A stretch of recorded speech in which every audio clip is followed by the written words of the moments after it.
กับเป่าเริ่มเกมใหม่น้องแฟร์ยังมีโอกาสครับยังแค่1 ลูกเองครับนะครับน้องแฟร์ตั้งเกมใหม่ส่งบอลกันใกล้ๆยังซิ่งบอลกันอยู่กลางสนามนะครับน้องแฟร์นะครับยังไม่บอลเบานะครับโดนขัดข้างหลังนิดหน่อยครับเพื่อพากันไปครับเราได้กีฬานะครับ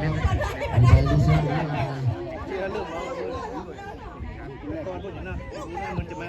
ขึ้นแรกก็เสมอกันเอาเลยครับเอาครับครับเข้าไป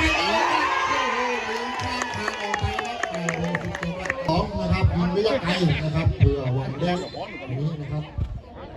เป็นลูกทุ่งครับของน้องฟ้าไปที่เขาไปได้ในโอกาสแล้วครับไปได้ครับมองแล้วตั้งป้อมโอ้โหยิงโดนสกัดไปได้ครับแต่ไล่เก็บบอลได้อยู่ครับพอลงโต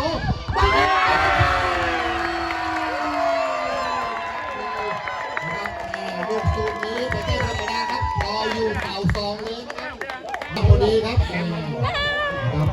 เล่นดีก็ระยะแล้วขึ้นแรกขึ้นหลังครับดอกเริ่มเกมใหม่สัมปชักนะครับทำเกมใหม่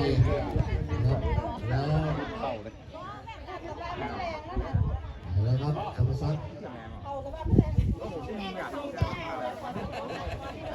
มาดูเพื่อนแล้ว